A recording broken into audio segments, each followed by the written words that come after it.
always forget that intro, and I'm the one that got the intro. But anyway, welcome in, friends and future friends, to the Sports and the World podcast. All of you are well and safe out there.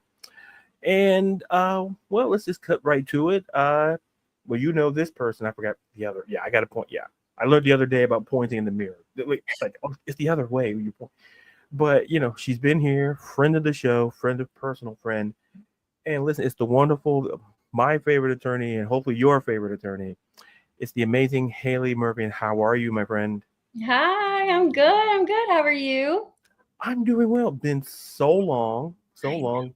Life just happening Yep. is because in fact we were the reason why are you guys running behind? Well, we were yapping before. Don't worry about it. Yep. What were you, what were you yapping about? Yeah, maybe behind the scenes at some point.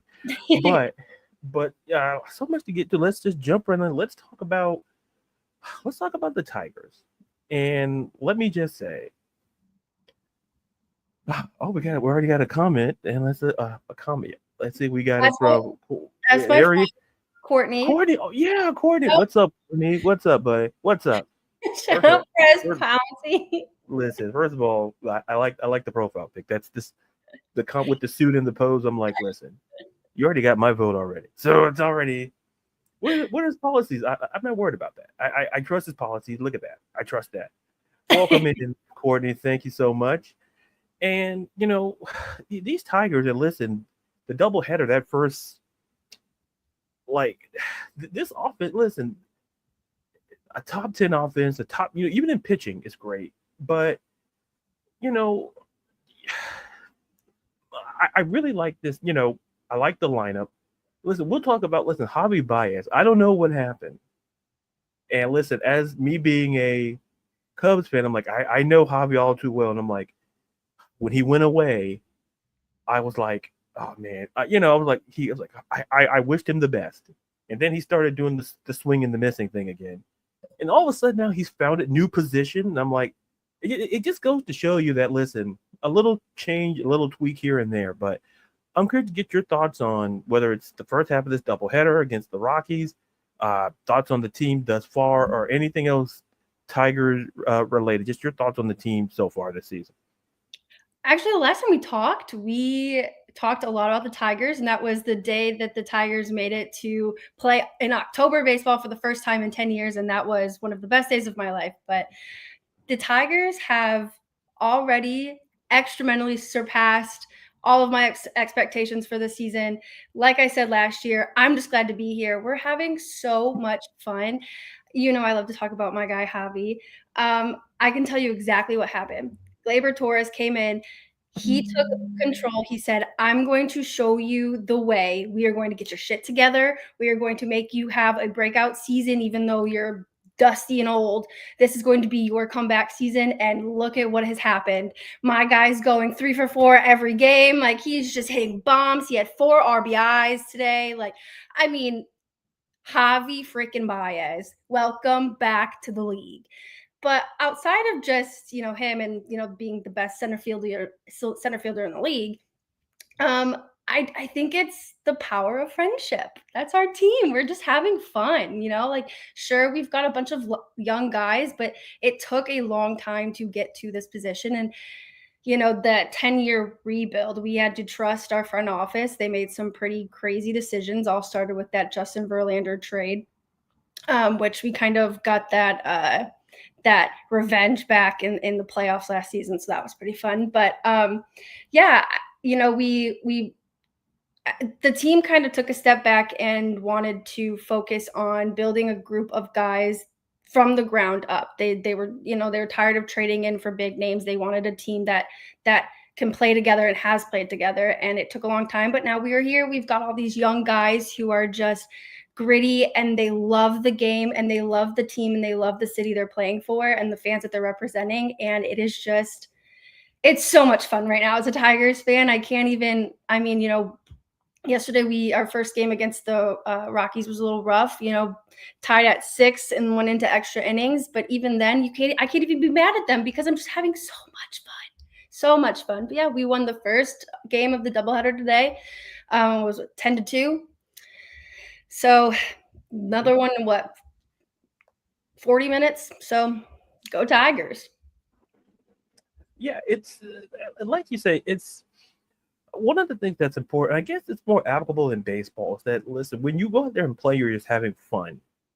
It shows on the field where like there's no pressure, there's no, and it allows players to just kind of just like be who they are. And to your point, it's like the shift in strategy. Like in baseball, a rebuild in baseball is super. I don't want to say it's harder, given all the moving parts like the pitching and you have to pick hitting and then you have to rotation. You know how to figure out construct a roster, but everybody has to believe in it, and that's important. And it has to be like a huge shift to me in the Right. philosophy.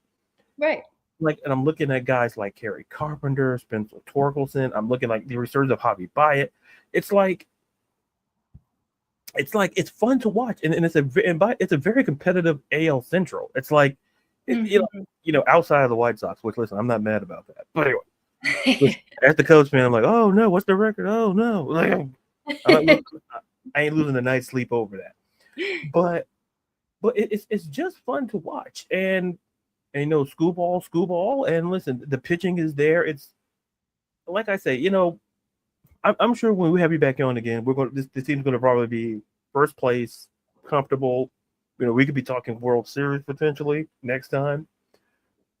But shifting from baseball, I want to talk about basketball, and shout out to to the Pistons for a great run in the play. It's listen that team. Listen respectfully, they, and listen, it's not their fault. It's just the organization. But I was very impressed with them, and then the JB Bickerstaff coming in could have argued for Coach of the Year. Could have. Oh, I see the look, so I'm a pause right there and get your thoughts on Listen. You can take away every other award.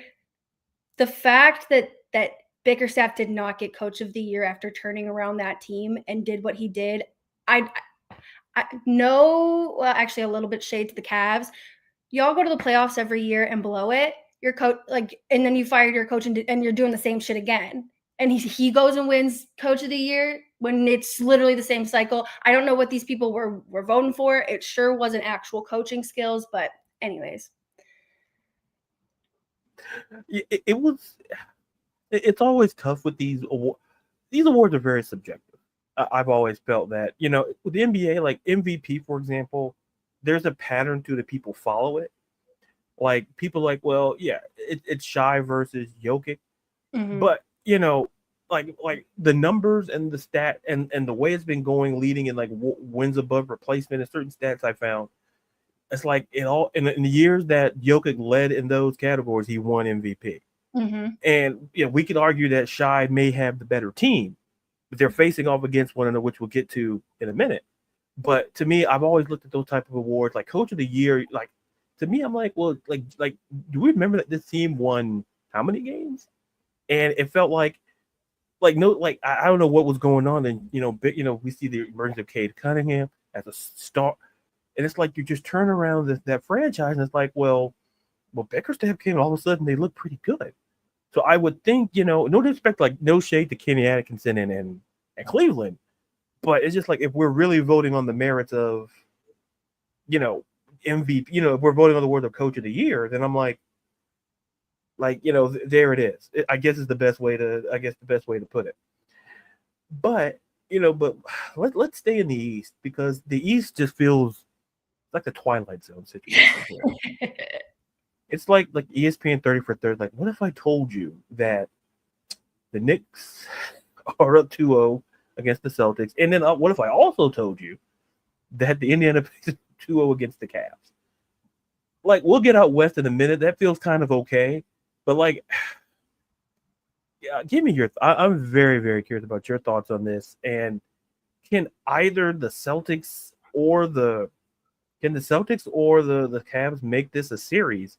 Because people like this is like, listen, history says 3-0, it's not good historically. But I'm curious to get your thoughts on the East on that side of the playoffs, and just anything else you want to talk about it. I'll put it that way. I think that this year's NBA playoffs have been one of the best we've seen in a long time. It is so much fun. whether your team's in or out, I feel like everybody's really engaged and everybody's having a really good time. And, these upsets are amazing, right? In terms of the Knicks and the Celtics, I definitely think the Knicks or the Celtics can make a comeback. I'm thinking Knicks in 6. I love it. I love it, right? I'm always the underdog, rooting for the underdog, love it. But I do think that the Celtics can come back and win and make this a series.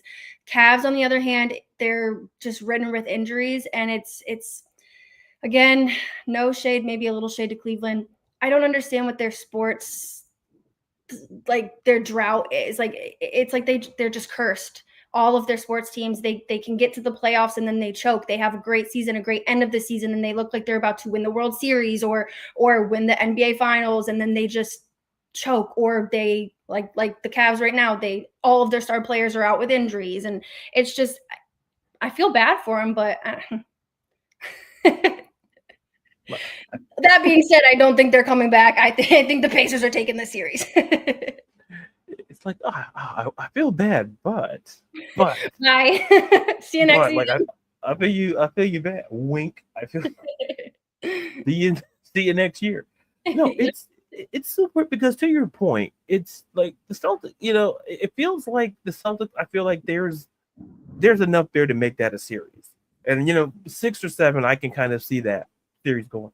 But for Cleveland, and listen, Cleveland was great all season. Like you say, injuries get to you, and especially in the postseason, like in the regular season, if a guy's a little nicked up, if you have things locked up, I always say, listen, just use as I always like to say, like the preseason approach.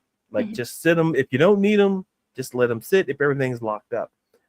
But like I look at the Pacers team, and of course you got Tyrese Halliburton and Andrew Nip. Like, listen, he went off. It's like dudes are just going off that I never I've heard of them. Like we're all, but it's like they're cooking, and it's like it's for Cleveland. It's one of those situations where like if they don't pull it off the next game, if they don't show any fight, I'll put it that way. And I understand there's injuries happen, but man, like I say, 3-0 is one like it's tough. Like and all of a sudden now Indiana looked as favorite. I think when I checked the sporting, like now they're like 2.5. I think might have shifted, but it's like even the books are like, man, we don't know. We can't believe in, like, can we believe in Cleveland? So I don't know. But like shifting out west seemed a little bit more competitive. Where both series, I think the Warriors and the T-Wolves play tonight. So, but the series with Denver and all the series, both series out there are even at 1 game apiece. So I'm curious to get your thoughts up there at West, and who are we liking to go into the Western Conference Finals? I'm a Michigan State fan through and through. I'm always going to follow Draymond. I'm always going to, root for him. I want to see him win a ring. I love him. So, I'm going Warriors. I think, it's the Warriors. The West is really competitive. As a sort of Grizzlies fan as well, I've been obviously watching it all season, and it sucks that the Grizzlies kind of got the short end of the stick this season with the whole coach firing BS and the drama. But yeah, the West is always, at least these past couple of years, it seems like it's the most competitive, and it's more fun to watch, right? So yeah, like the Wolves. It's the Wolves. It's the Wolves. Yeah, and people were so surprised about the Lakers, and I'm like, here's how I know the Timberwolves are going to win. Like, have you seen the size of those guys on the Timberwolves? Like, who's the tall? And it's funny. I had a conversation. I was talking to my brother earlier, and I was telling him that people were so surprised by that. But like, who's the tallest guy on the Lakers in terms of like who there in the front court was legitimately like Jackson Hayes? That's your tallest guy. Right. That's not good. That's not good.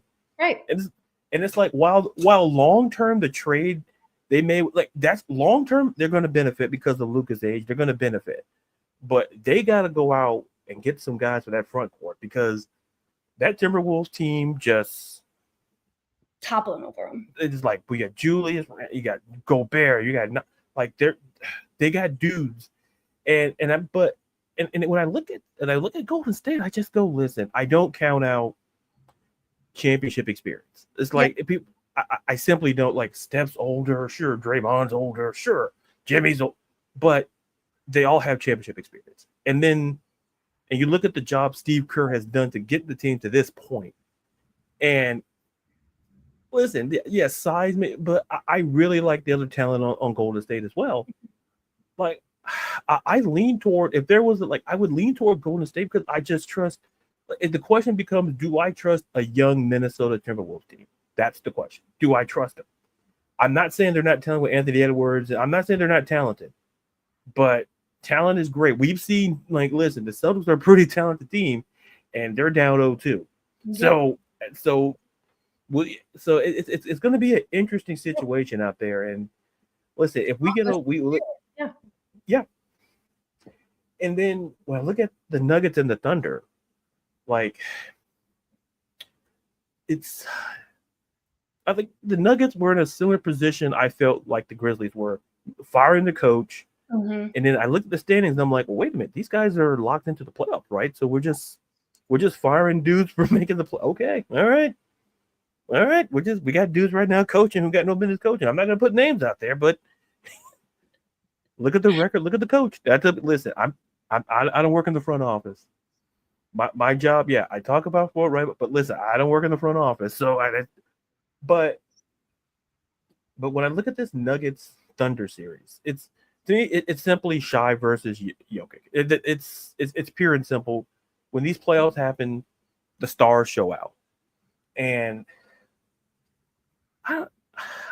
this is hard to get a lean on because Denver, been there, done that. But this Thunder team has been great all season, and it's and to me, Shai has made a great case. Yes. To kind of break that MVP norm where we go, well, Jokic leads in the categories that matter, but do we give it? And this is always the argument I get with people is that do you give it to the best player on the best team? Because usually that's how it usually works. Mm-hmm. But there'll be some cases where you may have we just give it to just who the flat out best player is, period. And that in turn, I don't know. I'm curious to get your thoughts because I'm just yapping like we all like. I'm just curious to get your thoughts on this series. How you like the leading of this series. Jokic versus Shai in this MVP conversation. It's a lot. I don't know. I'm curious to get your thoughts on it. Yeah, I kind of lean towards the idea of sure you can be the best player on the best team, but are you still the best player on the worst team? Can you still keep up those numbers on a team that's not producing as well? Whereas you have somebody who is on a team who, doesn't have the best support system, but is still reaching the same numbers as the guy that has all of the stars, right? To me, that's more of an MVP case because you are on that team the most valuable player to get your team to where it needs to be. Is that not what the definition of an MVP award is? I mean, how many times have we seen the quarterback of the Super Bowl winning team win MVP? Every single year. Yeah. I'm bored. I'm tired. Let's actually use what these awards are for. I mean, we can even go back to the coach of the year. Let's be real about this. Let's stop giving, the favorites what they want. Let's be real about what these awards are. Sure, it may not mean anything, but when it comes to objectivity and subjectivity, I mean, come on. But yeah, I think that this series is really fun. Last night was a blowout. I think that Shai does have obviously a really great argument, and obviously it's Jokic. So he's always going to be the MVP favorite when the Nuggets are playing well. But yeah, I'm again underdog for the underdog. So I'm for Shai getting some MVP talk for sure. Yeah, and the thing is, you make a point about how we define MVP because it's super important.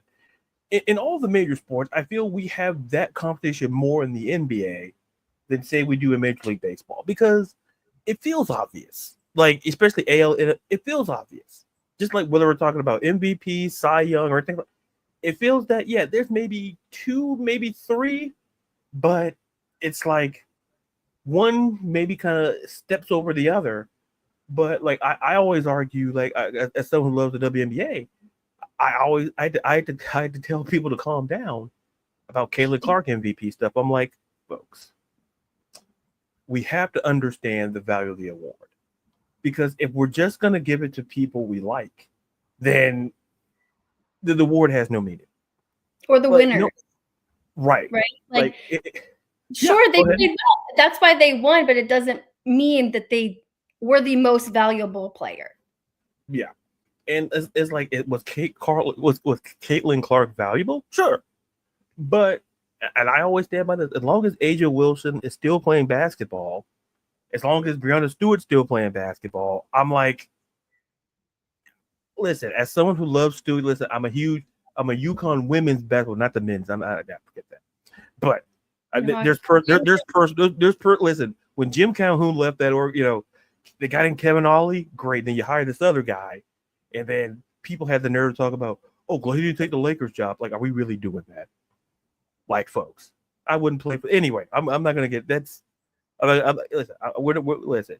All I gotta say is, I prefer UConn women's basketball. Give me Gino over that other guy, because Gino. I'm the self-proclaimed biggest Dan Hurley fan in the entire world, so you're preaching to the choir, brother. And anytime you post about it, I'm like, listen, I just sit back and go, yeah, you know what? This is going to be a good day today. It's already a great day. Woke up, but then this, oh my God. He has the nerve to, like, buddy, people are leaving. Like, listen, like, it's like a relationship. If it's not you, it's me. No, my guy, it's you. It's like, it's you. Mm-hmm. In this season, you're complaining about playing those invitationals and stuff, buddy. Like, you knew this is the last one I'm ever going to. Okay. Thanks for letting us know. Yeah, thanks. Yeah. Oh, does it bring revenue to the school? Sure, but who cares? It's UConn basketball. Y'all don't need to be there anyways. I'd rather see like Memphis or something. A smaller school with a better program and a more interesting program, anyways. So yeah. Yeah, and Memphis is going, like, listen, and my guy, shout out to Penny Hardaway. Listen, I want to see his squad there. Then, listen, if your team don't want to be there, okay, cool story, bro. Like, listen, I'll give you a hint. None of your players want to be there with you either. But but anyway, lose with grace doesn't mean nobody else can. Anyways, right? Like, what's losing with grace? Yeah, don't. Yeah, he doesn't know what that means. Yeah, that Hurley, doesn't know what it means. I like his brother Bobby Hurley. I just don't like you can. We love Bobby. We love Bobby. Yeah. The other Hurley. Like, how does Bobby deal with that? I'm like Bobby's like, listen, I played Purdue. Yeah, anyway, but going back to the point about MVP is that great Dan Hurley perspective here we always provide here, unbiased / biased perspectives. Anyway. Like, so you guys figure it out. It's a subjective, objective, whatever. But it's like when we talk about MVP, and it's like the year A'ja Wilson is a 3-time WNBA MVP, and every year that she won, it's like, yeah, she was the best player in the league. It's like, even on the Aces were great. I tell people this: if you pluck A'ja Wilson off the Aces, it changes the dynamic of that team. Mm-hmm. Becky Hammond is a great coach, a phenomenal coach. But you need a great player. And but it won't change the dynamic of A'ja Wilson, though. And that is what I'm trying to get at when we talk about Shai versus Jokic. It's you got to think of the individual player. Where I think that sometimes when it comes to these player awards, it's the player within the situation that they're in. You make a great point. Like I say, these awards, they're always tough because, to your point, like if we go by how we define things, I think in life, and whether it's how we define certain things, make a difference in how we perceive things. And I think with this MVP thing, listen, should Shai deserve it? Sure, he has a case, but it's going to go to Jokic, and the Nuggets have been. That's why Malone got fired. Like, I'm just going to leave it at that. That's why he had to sell his house in Denver. Like, he can still be there. I don't know where he is. Or maybe he moved into a hotel. I don't know where he's at. But shifting gears, Let's talk a little NFL. I feel we have a lot to talk about here. Like, first of all, I want to go recent and then work our way back. Like, if you're Pittsburgh, I always said this when they traded for DK Metcalf. I said the following: he's in the same room with George Pickens. I'm like, listen, I'm a DK guy, and then like and you put him in the same room with George Pickens. Like, listen, whoever's gonna be the Steelers quarterback, yeah, good luck with that. Diva Central. It's like, oh, where's my throw? It's like Pittsburgh's gonna throw the ball like 70% of the time. Like, that's why they let Najee Harris go. Like, man, we're not gonna be really using you that much because it's nothing personal, but we want you to go somewhere else and flourish. But then the Dallas Cowboys. I didn't think they had the gall to make trades. I didn't, smart trades. I'll put it that way. Because this is the same franchise that let Amari Cooper walk out of the door, like peak Amari Cooper. Like, just say, we'll send you to Cleveland for a 6, like, and then let's get Jonathan Mingo for a 4th. And I'm like, who's the general manager? Yeah, that's all I need to know. But I'm super. I'm super. I'm just laughing inside, like Jerry. But anyway, I'm back, folks.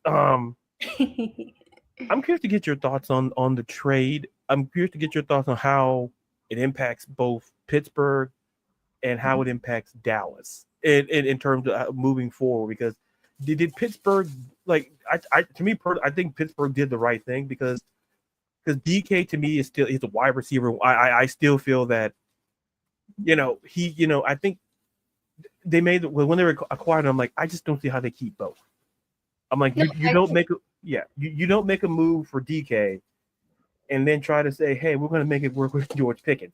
It's like personalities, alpha. We see it all the time in sports. Like, that wide receiver room. Listen, you're a quarterback. Listen, if you're Mason, like, I just hope Mason Rudolph does not start a game. But anyway, that's a personal reason. But curious to get your thoughts on the Pickens trade, how it impacts Pittsburgh, how it impacts Dallas, and just your overall feelings. We can talk about DK or anything else you want to talk about related to the deal. Yeah, I think Pittsburgh was smart in this. You were going to have two very dominant, very confident wide receivers in your locker room. And the last thing that team needs is more drama. We've seen it with the Browns, when OBJ and Jarvis and Coop and we've always had very sassy wide receivers, at least these past 5 years. And so as someone who has gone through it, I knew that same type of cycle was going to happen with the Steelers. And they're obviously, going balls to the wall to try to get, a rebuild back and try to get, back to the legacy that they left for themselves. But so I think that was a really smart move on their part. I think it's good for George Pickens. I don't think he would have obviously gotten as many targets as he got last season. I think DK was needing a new setting. So I think that this is going to be a breakout season for DK Metcalf. And because of that, George Pickens, it wouldn't have been a decent season for him. So I think that for all parties involved, and I think obviously Dallas is getting a great wide receiver. So I think all parties involved were smart, are benefiting, and I'm actually really excited to see how Dallas utilizes him, this season. Yeah, I'm with you because I think one of the things that most folks are talking about, like, you got to go get a number 2 receiver for CeeDee Lamb. And getting a guy like, I think George Pickens will read the room and understand, like CeeDee, he's a little bit better than you. So, and listen, for a Dallas offense that didn't like running the ball as is. Yes. And I think this is the year, like under Brian Schottenheimer. I'm not going to get into that. Man. Anyway. So how this offense is going to look? It's like, well, if we're going to pass more, let's go out and get a guy like George Pickens at great value, in my opinion. And to your point about Pittsburgh, like DK, it felt like for Seattle, I don't want to use the word rebuild, but it felt like they were transitioned the way how the offense looks, and maybe DK was not going to get the targets that he needs to be a great receiver. Right. Well, we saw that this season. Honestly, he didn't have the best season, but again, he didn't get as many targets as we've seen in the past. So that's what I do think that with going to Pittsburgh, I do think that we'll see an improvement in his stats, at least hopefully. Yeah, because it's just a matter of who's going to be throwing the ball to DK. We still don't know. And, okay, speaking of quarterbacks, we want to talk about the Browns because oh yeah, go. Listen. You know what I always say to other people. Listen, I let the guests sometimes handle the transitions because sometimes they do it better than me, and I have no shame in saying that. Speaking of that, for Cleveland, I guess my thing is, and I'm curious to get your thoughts. Like Flacco's QB1, like that's that. For now, and if Kenny Pickett's QB2, okay, great. It's like, okay, I'm like, just don't say Super Bowl winning. Like he didn't do anything. Like he was the backup. He happened to be there behind Jalen Hurts. He just happened to be there. Like he just sitting there, with his helmet, talking to, hey Jalen, great play out there. Like he wasn't doing anything. Yeah, end of the season, yeah, when Jalen got hurt, yeah, he did some stuff.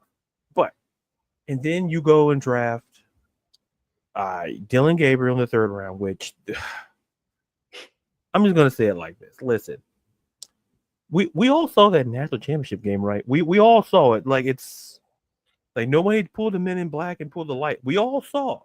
Like, okay. I'm like, Will Howard looked a little better, but listen, he got taken later in the round. He got taken by Pitt. Okay, let's get Dalen. Like, has he been hurt a lot? Sure, but we like his potential. Okay. And then they draft Shador. In the fifth, and I'm like, and then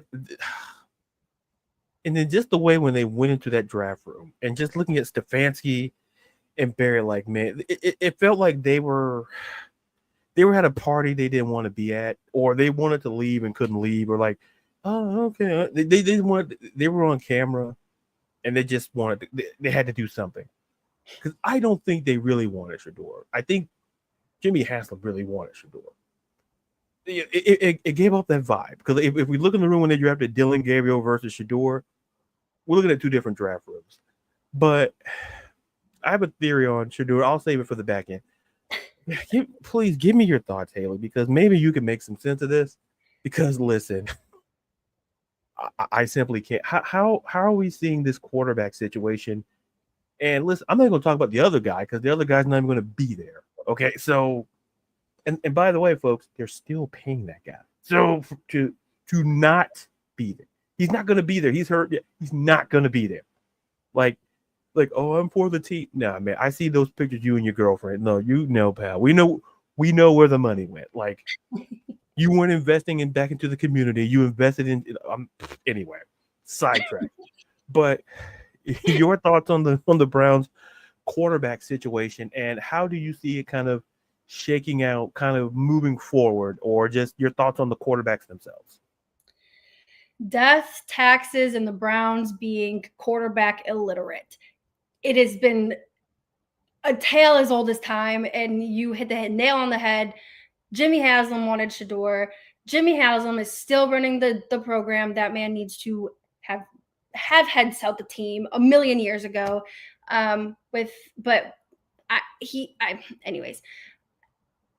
Joe Flacco coming back, I loved it. I think it's good for the team. He's already played with them. He's comfortable. He liked playing there. The guys liked him. He was great. He was productive. Great, right? Dylan Gabriel, I audibly laughed out loud during the draft. It was the most Cleveland Brown thing I have ever seen in my life. Anyways, okay, Kenny Pickett, that trade pissed me the fuck off. Sorry for my language. Oh. You can cuss on this show. It's fine. I mean, the amount of times, if I had a quarter for every time that I have commented on the size of that man's hands, I could retire. He can't grip the ball. How can he throw the ball? He can't grip the ball. His hands aren't big enough. Then you've got, number 4, who's often Maui on the side of the road watching donkeys cross it and recording on his phone doing TikTok dances and then re-breaking his Achilles. It is the most unserious, laughable organization I think I've ever seen in my life. What are we doing? What are we doing? Are there answers? I don't think there's any way to fix this. I thought that going into this season, going into the draft, into the postseason, I thought they were at a good position to kind of get their shit together. Let's kind of regroup, right? You saw Haslam at the end of the season finally admit that the Deshaun Watson trade was a bust. I thought that was opening heaven's gates, and the front office was getting some sort of intellect. And then now we have 1,000,003 quarterbacks, and they're mid. You went through all of that for Joe Flacco, who's one wrong turn and he breaks his back. His knees are popping. Like, I love the guy. He's great, but that's who we're banking on right now. 2 years post Joe Flacco. 2 years post prime Joe Flacco for the Browns, right? Now we're banking on him again. Okay. Look, you were cooking there. Because here's the thing.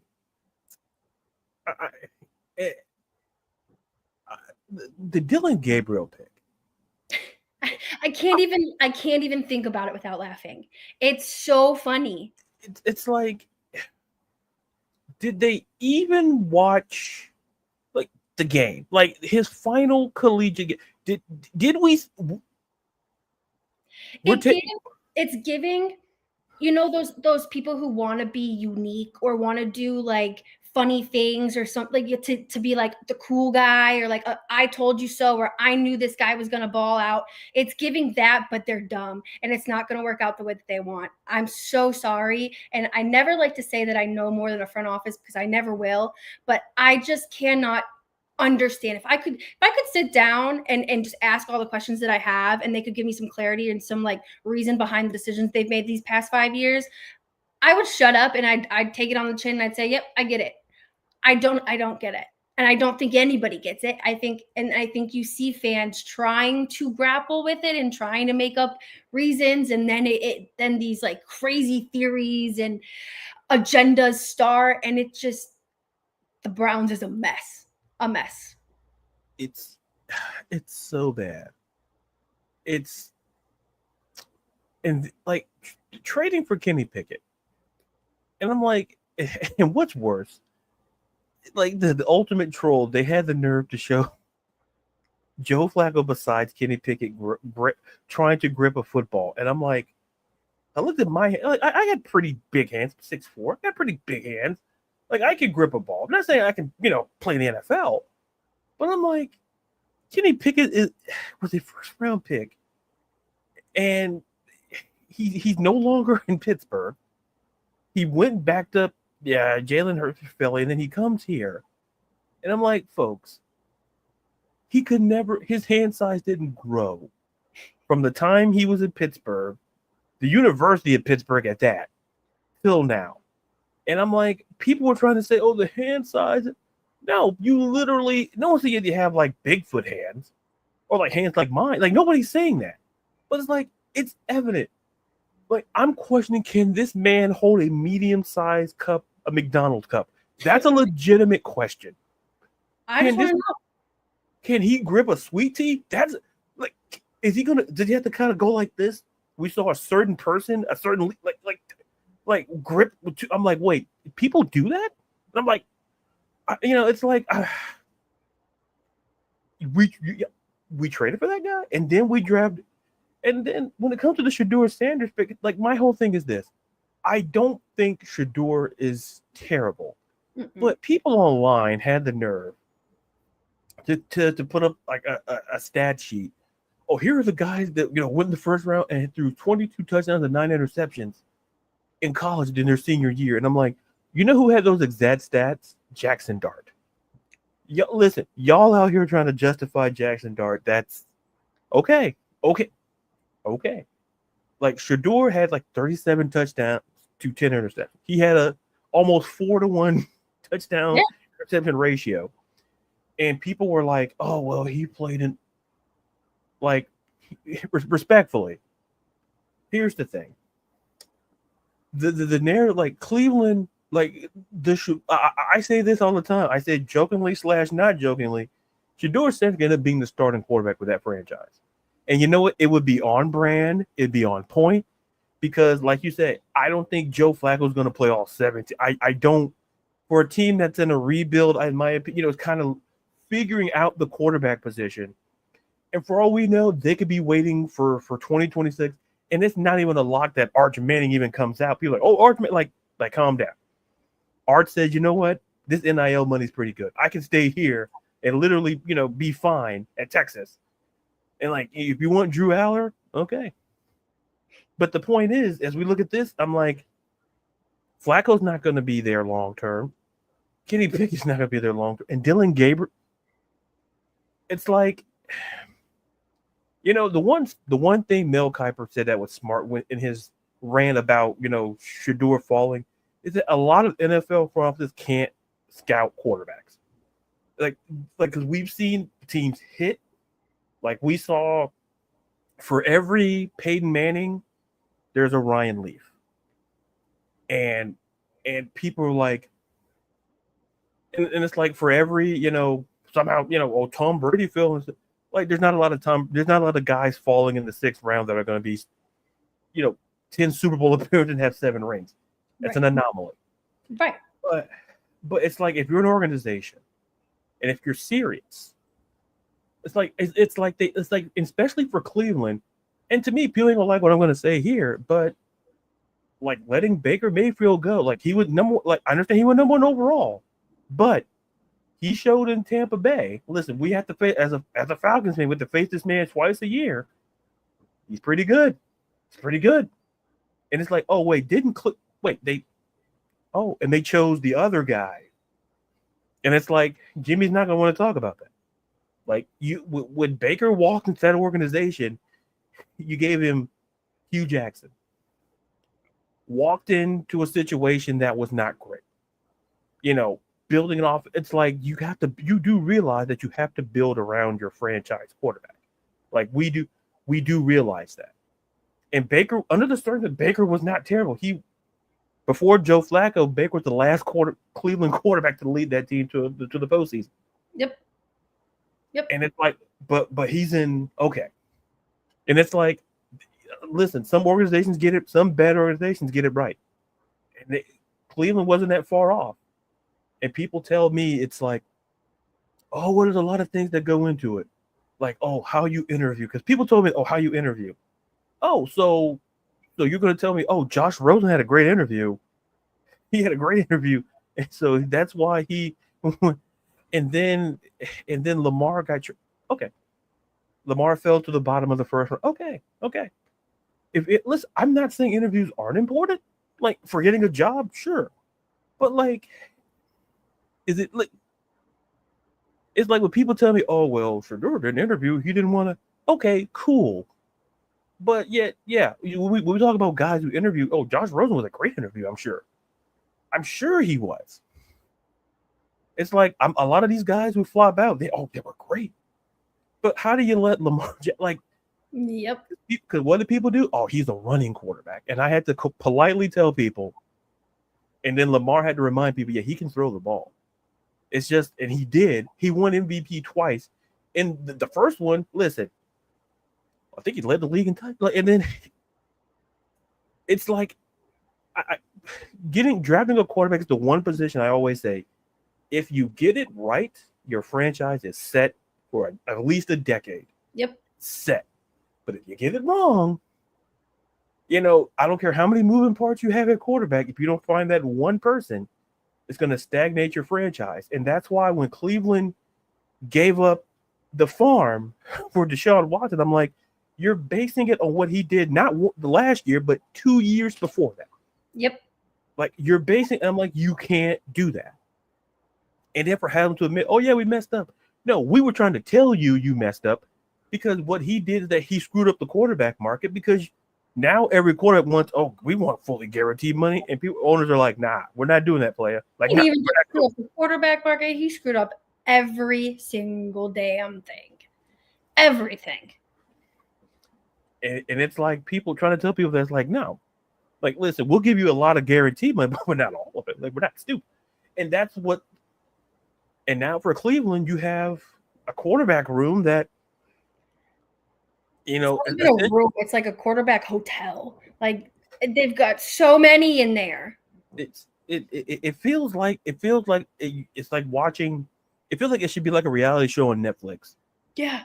Like a Love Island sort of situation. Like it feels like it's like this. No, this is not gonna go on Hard Knocks. No, this belongs in because this is a legit reality series. Because and the one person I feel bad for in all of this is Kevin Stefanski, because I think that Kevin Stefanski is a great coach. It's just that he's just, I feel, not involved in a lot of the decision making process for whatever reason. And it's like, I agree with that. And it's like he can, because we saw what he could do. People like, oh, Joe Flacco was washed, and look what he did. Look what Stefanski did. Right. It made him great. And then if you would have let Stefanski pick his quarterback. I guess he doesn't want, like, he saw Kenny Pickett's hands a mile away and said, that guy ain't it. And it's like, in Dylan Gabriel, listen, I don't think that that's the one position I feel like I said, you got to get it right. And like I say, I guess the takeaway is, if you're Cleveland, and like I said, Joe Flacco's not going to start the whole season. I don't see the benefit of him starting the whole season because, like, do we really feel like Cleveland? Like, no disrespect, Cleveland. If you're like, do we really think the Browns are going to make a playoff push? No, that's not the same roster that Flacco had. It's not, they didn't change direction at running back. Sorry, Jerome Ford. Like they've changed the landscape of this team more or less. This feels like a rebuild. Especially when you look at the division they're in, you could argue like Cincinnati's defense is terrible, but like if Cleveland can figure it out on offense, they could be decent. But it's just a mess. And the thing is, people didn't really talk about the guy who did go number 1 overall in Cam Ward. Yep. For Tennessee, and I'm like there's a story coming out of high school, not really heralded, going and his journey to Miami and his journey from Tennessee's trying. Mm-hmm. But why are we talking about Tennessee? Why are we talking because of Cleveland and how anyway? But so I guess what were your thoughts on Tennessee getting Cam Ward, and how do you feel like Brian Callahan, what are you expecting from Cam Ward this season? I think all signs point to him being the starter. Like we can say, oh, we can bring in a veteran quarterback. Nah, you can. But anywho, so I'm curious to get your thoughts on Tennessee going number 1 with Cam Ward, and just your thoughts, Tennessee, anything about the Titans you want to talk about, because I for one really like Cam Ward there, and kind of trying to low key build around to do something special. Yeah, I mean, talk about another team that has been struggling in the quarterback field. I'm really excited for Cam Ward. I'm really excited for the Titans. I think it is a great fit. I think he's going to do great things. I was a huge proponent of Willis when he was here. I hated that they traded him to Green Bay. Loved that he came back and just obliterated the Titans when they played him, or when they played them. I think that the Titans right now, where they're at, they need a young quarterback. They've tried the Tannehill route, that old vet, and it didn't work. We saw how that worked, right? Will Levis was playing strong. When he was here, Willis was playing strong. Now you've got this new younger guy. I think that is the direction that they needed to go in, and I'm really happy they did that. And I think Cam Ward is going to be phenomenal here. I can't wait to go watch him sometimes. Yeah, and and listen, it was all, and the thing is, it goes to show. Listen, listen. The minute he got drafted, Will Levis' time is over. And listen, I don't like to root against guys who get drafted, but when we talking about a guy, listen, I'm not a coffee drinker. Like I like a good tea or But listen, I'm not a big mayonnaise guy, so that my guy had 2 strikes to me already. It's like, okay, and it's like, oh, I'm like, this is a bit, right? He's really like this. You're telling me this man puts mayonnaise in it? Like, come on. Like, you put in some potato salad, I'm fine with that. If you're talking about, hey, you're promoting like Dukes or something to put in some potato salad, hey, hey, I'm right there with it. I'll fly out there to Nashville and I'll sit there and do a commercial with you. But you talking about you gonna put it in coffee, I'm getting on that flight right back here. like don't I said you wasted my day. Like I'm going to do some sightseeing, but still I'm a little upset I come here and you're not, and to me the whole Will Levis thing, people are like, oh, he didn't get a chance. Well, in a way, he kind of did, because I think what we saw the last couple of games of last season, they were kind of like, we're going to see how he goes, and if he doesn't work out, we had the number 1 overall pick, and we kind of controlled the draft. So, had Will Levis played well, I felt they would have probably went Abdul Carter. Had Levis shown signs that he could be a franchise quarterback, but they were like, we're not liking it. It's not great. And to your point, they tried the Tannehill route. Like if you look at Tennessee quarterbacks, it's like this is they drafted Vince Young, and they drafted I just tell people that they drafted Jake Locker too. Like who's Jake Locker? Exactly. Like that's all you exactly. Who's Jake Locker? Exactly. That's all you need to know, America. And then they drafted Marcus Mariota over Jameis, and the Mariota thing wasn't terrible, but it wasn't exactly great. Yeah. It's like, so Tennessee, because why? I felt that Derrick Henry, like great players can cover up a lot of nonsense. Derrick Henry covered that offense. Like he made the offense look maybe better than what it should have. Oh, absolutely. When you they don't have a quarterback. Oh yeah, they got Derrick Henry. They don't need a quarterback. They need a body to hand the ball to him. They don't need to throw it. It's like we don't need that. We have a great offensive line. We got Derrick Henry. We're gonna be great. And then people are like, oh no. And then when Derrick Henry left, like, oh no, we got to figure out the quarterback position because we don't have a quarterback. The holes in their plan really started to show. Yeah, 100%. And then I think that's where a lot of teams kind of mess up at. It's where, like I said earlier, a lot of these teams. Listen, drafting is not an exact science, but like going back to Cleveland, you have to tell me, like on their draft board, you really had Dylan Gabriel that high, like, and then for the Saints, you had a guy named Tyler, and people are like, who? That's not good. When people in the room says who, that's not good, because even an average NFL who follows college, if they don't know who Tyler, how you pronounce his last name, it's like, it's not good. And people are like, oh, they're going to be terrible. Yeah. I said, have you looked at the Saints quarterback room? Him, Derek, 94-year-old Derek Carr, Spencer Rattler, God. Give me the Patrick Mahomes vibes. It's like, to me, it looked like Joey Lawrence, like same guy. Mm-hmm. It's like, go look up Joey Lawrence in the 90s and look at I'm just saying questions need to be answered. But it's like it's like when you look at the quarterback rooms, it's like they took that guy, and then you start looking, and it's like, well, Pittsburgh took Will Howard. It's like, which is pretty smart. Yes. I'm not saying Will Howard's going to start day one, but they needed a quarterback, period. And however people may feel about it, it's like this. To me, he was better than Dylan Gabriel. Like, Dylan Gabriel was okay, but hurt. You know, in the biggest game of his career, Choked. this man this man got cooked. It's like the he looked terrible. Yeah. Like, hey, scouts are watching. That's what they saw. Yep. And it's like, oh, but he's a winner. Like, stop. Like people like to bring up Bo Nix. You know, here's what made Bo Nix great. Yeah. Bo Nix had loads of experience and he won, but he was also a pretty good quarterback. And he just happened to fall to a guy in Sean Payton who's also pretty good at quarterbacks. Mm-hmm. It's like we're not like don't compare like oh these Oregon guys. Yeah, Marcus Mariota went to Oregon too. Okay, let's stop saying like these quarterbacks come from these schools. They're going to be great. It's like no. It's like respectful. It's like when people talk about Ohio State, we talk about like the linebackers. We don't talk about the quarterbacks. Mm-hmm. Like I said, name one great Ohio State quarterback, and they had great teams. They had great teams, but they didn't need a quarterback because they had guys like Yep.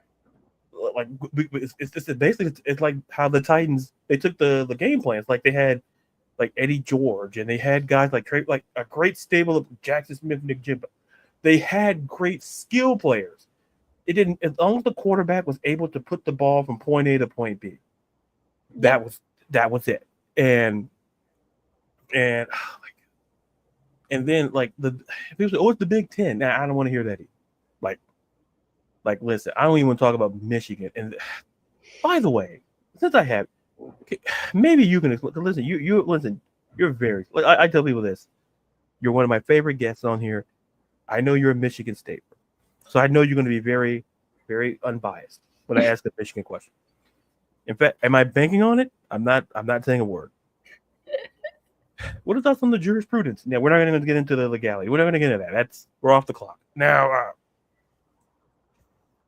explain to me now, when you self-impose like a suspension, I get, you're trying to avoid NCAA. And so I looked at the games, and I'm like,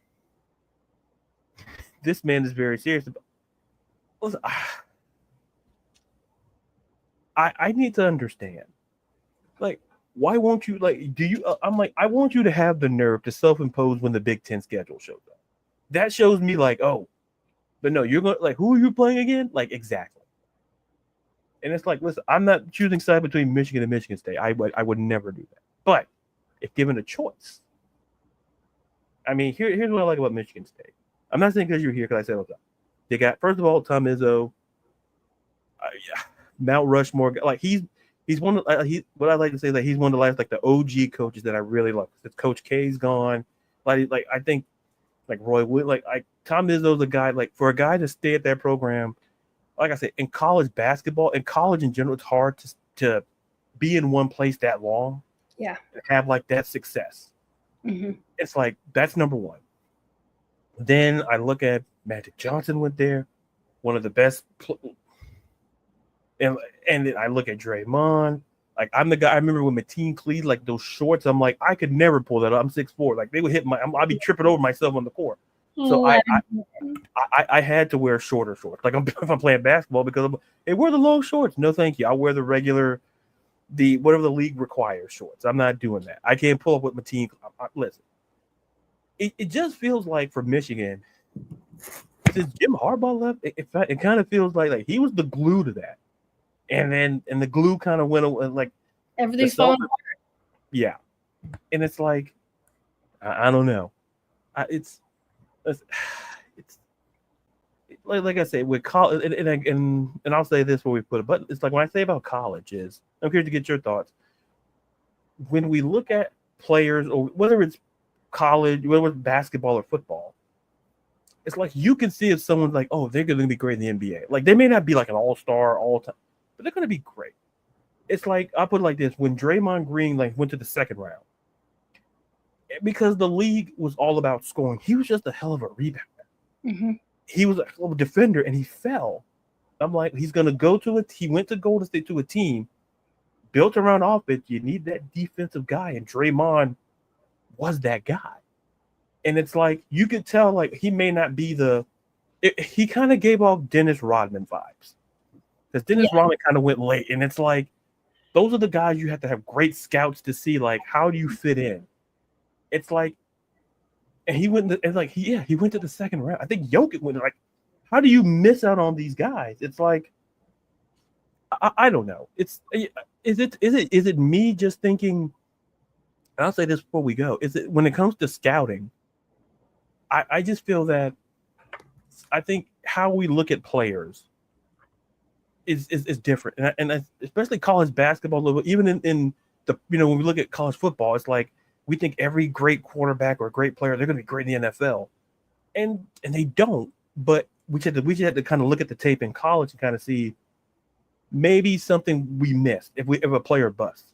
So I'm curious to get I know it's a random talk, but we yap and we get so. I'm curious to get your thoughts on, and we kind of talked about with the draft. Why? I think the question is, and it's a callback to a question: why do you think that some of these teams who draft, listen, it's a non-exact science, but why do you think some of them miss on, specific, whether it's basketball or football? Is it the scouting department? Is it fit? Why do you think sometimes there's a disconnect when players make that transition from the college to the pros, and especially when they get drafted? I'm sure if you have any thoughts on that. I think there could be a lot of factors that go into it. I think it could be, and it could go both ways, right? You could have, guys who go first round who bust, and then you have guys who are drafted, Brock Purdy, right? You have guys who are drafted dead last and they go and win a Super Bowl. I think that a lot of factors play into it, and I think it's interesting. I think how a player comes right out of college and plays in the league matters more in the NFL than it does the NBA. I feel like in the NBA, you watch like these star players, and Caitlin Clark, we can take her out of this because it's just Caitlin Clark, right? She's just she was going to be phenomenal no matter what going into the league right out of college. But I feel like with the NBA, you see these stars kind of pop out a little bit after they're drafted, after they kind of get comfortable being in the big leagues and developing their skills a little bit on the higher level. I feel like with the NFL, it's more of a you're good now or you're not good later. They bank on, I mean, in terms of like quarterbacks, I guess, you look at Josh Allen, that learning period that he had, that was great, right? But for most positions, you need to be good now. They want to be playing you now. Whereas when you think of, when you're drafting in the NBA, these guys they're being drafted on lower salaries. So one, the money's not going to affect their behavior and how that, because you have to think that absolutely plays into it.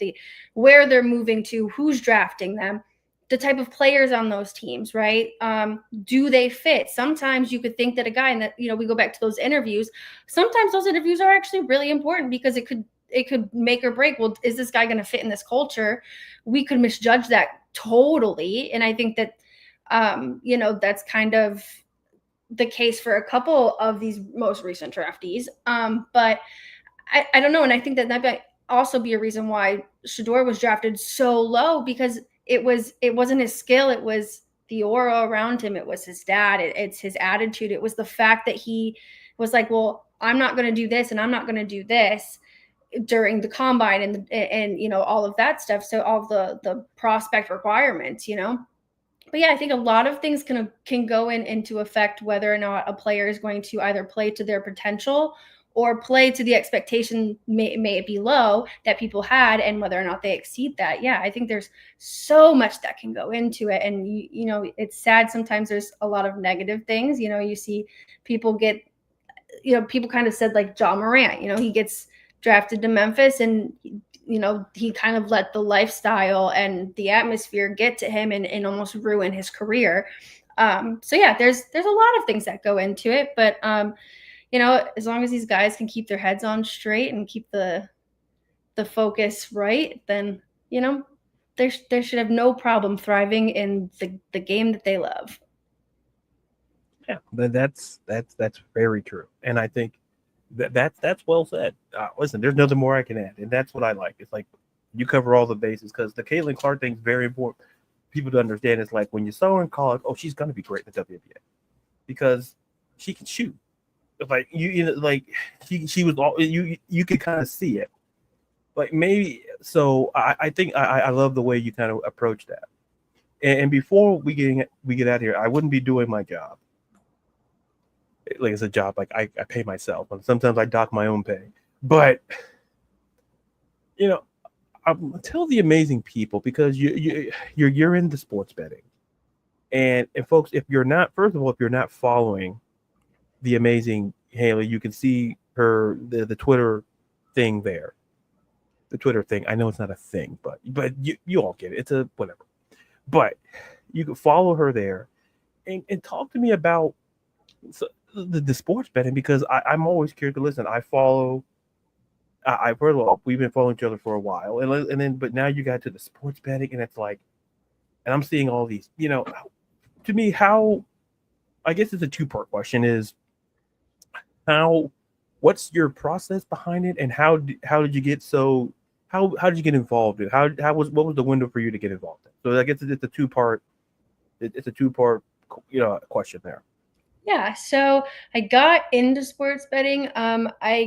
A couple sports books, couple local sports books reached out to me for like content stuff. And so I was like, well, if I'm going to be working for a sports book, I should learn how to bet. So I did, and now I'm like a degenerate. I don't know. My favorite things to bet, I love betting basketball and I love betting baseball. I am a nerfy girl and I'm a live bet person. I love live betting. I think that you can maximize your winnings. I mean, there's on a day that I don't hit a plus 500 live bet. It's just that's where the money is. It's instinct. It's knowing the game, and it's so much more fun. I love nerfies too, but yeah, betting is just I don't know. It just kind of came and kind of hit me out of nowhere, and I've been doing it like a lot and more seriously for the past like year-ish now. But a lot of it is looking at stats and just understanding the game, right? But for me, it's also looking at the lines. I'm really picky about the odds that I take. If I don't think that there's going to be a value in that, I'm not even going to take it. I rarely find a bet that I like where the odds are under 110, minus 110. I don't know. It's something that's just been really fun. And because I'm so into sports, I feel like it kind of just like got me into it because I'm already looking at stats all day, talking about it all day. Might as well put money on it, right? Yeah, and listen, and listen, I follow those nerfies because to me, it's like people understand. It's like when you get into it's like you have to be fully invested into it because me being like the nerds, and I'll tell you, I didn't become like people thought, oh, they're shooting great. Listen, my subjects in school was always English and history. Like the science and math, I remember asking I'll never forget this. I asked my teacher, my math teacher, senior year for exams, because back then, it's been 20 years. Be 20 years next year since I graduated high school. But don't let that number fool you. I look okay. I look great. I look okay. I look okay. I try to upkeep myself to an extent. But I remember asking my math teacher, like how I'm talking to you, I said, "What do I need to pass your class?" Because I needed to have the benchmark, like because they went into how like I studied what I knew. Okay, great. Graphing, forget about it. Okay, we got something. I know that. And I got better at math and the numbers when I got to college. Because I retained it, I was just not invested in it. Yeah. And I tell people there's a difference. You have to be invested into it. Because if you're not, school or otherwise, but let me tell you something. Listen, you get to school, you're not invested. Oh boy. Yep. Especially college, you got to be all in because, oh my God, I really don't want to get into those days. But like, yeah, because when I got my CJ degree, I was like, oh, I've invested in it.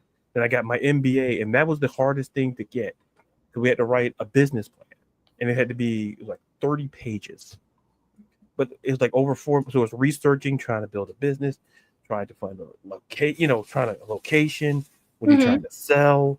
What's your projected sales 5 year? And it's like, oh my god, it's like let's bring up those like the number thing again. Like, okay, but it all ties into the point where about being invested. And that's why I look at sports betting as being invested into the numbers, because like don't like to me don't throw out a prop or don't do like, oh, because if you haven't researched, because like people invest into it and you look at the numbers, because the number, listen, people are gonna lie, numbers don't. Like people will lie to you. Like I hate to tell people that as a PSA, people will lie to you. Shocker. Like, people will lie to you. So I'm not gonna say which people lie to you, but listen, we all have a couple of people. We have a list.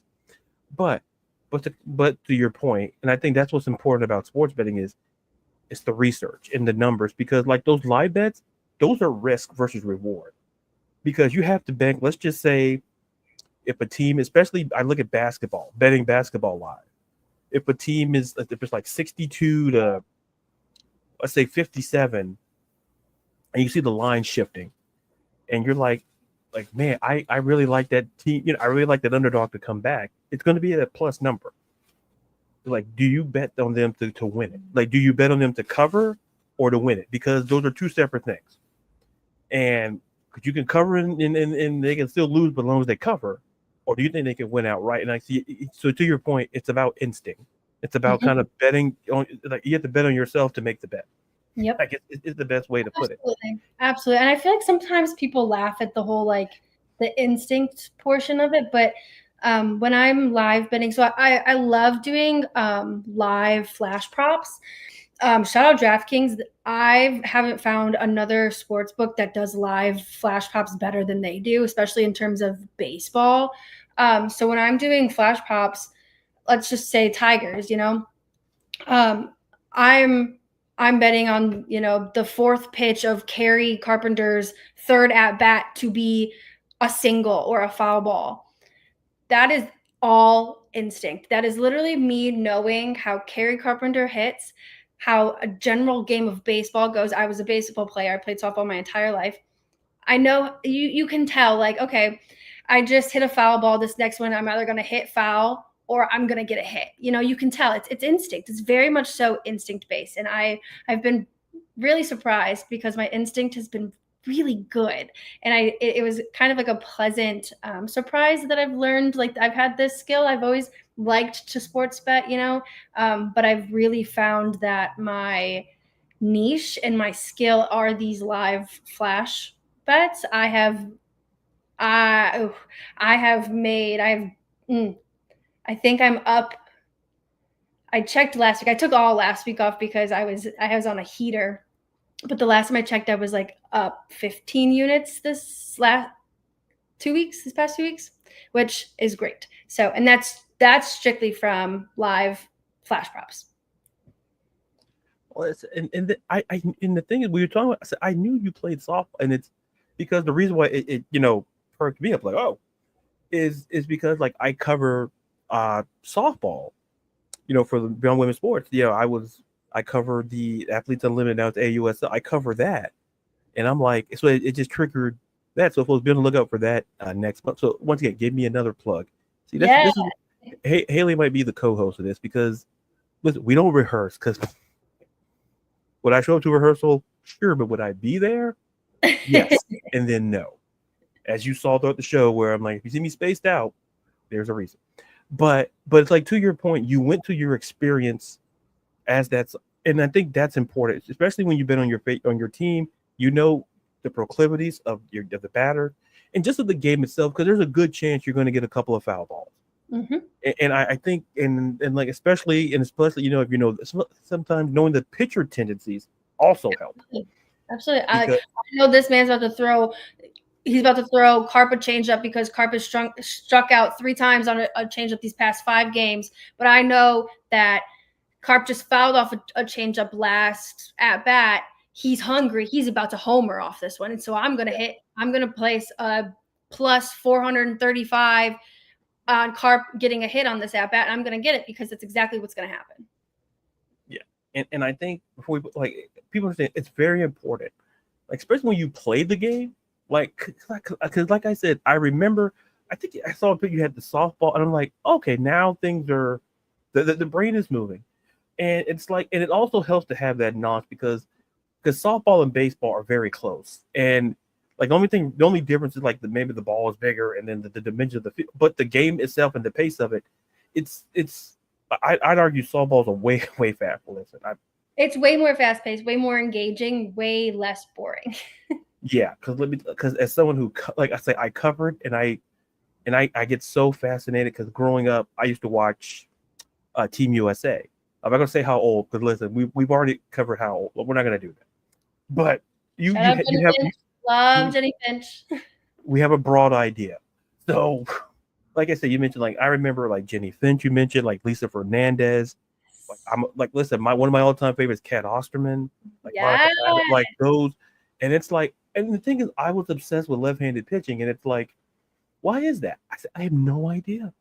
It's like one of like I always say when I saw Cat Osterman, and I'm like, I was like, and then so, and I was like, wait, Cat Osterman. And so when I was asked to cover it, like because she was an athlete, like, wait, I get to say less. That's so cool. Because it's one of those things, and that's why I say softball has a special place because like I always say, baseball was my first love, and then in softball was, and I used to watch them and like Natasha Watley, Jessica Mendoza, like all of them just be absolutely amazing, and then to see them like Lisa Fernandez and Jenny Finch, and then they're all involved in AUSL coming up. Their regular season starts next month, and it's like I get to cover and write about them, and it's like and they're involved in the organization, whether general manager, coaching, or whatever.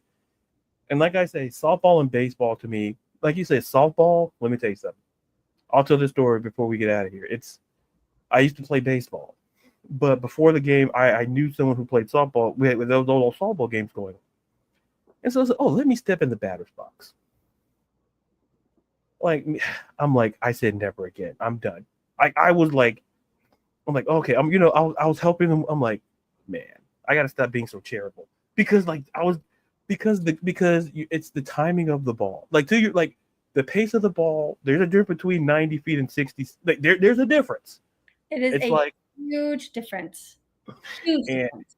And it's like, look, I told the coach, I'm like, listen, I'm glad baseball, I'm trying to get a handle on softball.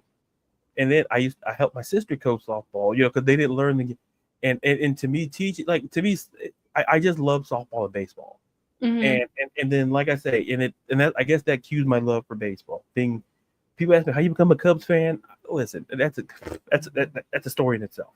But like you live in Florida, well, we didn't have a team. I'm not gonna get into it because people get upset. Like, but anyway, Hailee, thank you so much for coming on here.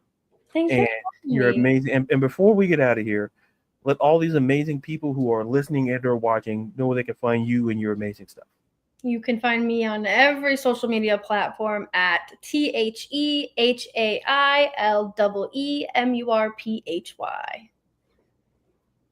There you go, folks. She even spelled it. Me, I would have butchered it.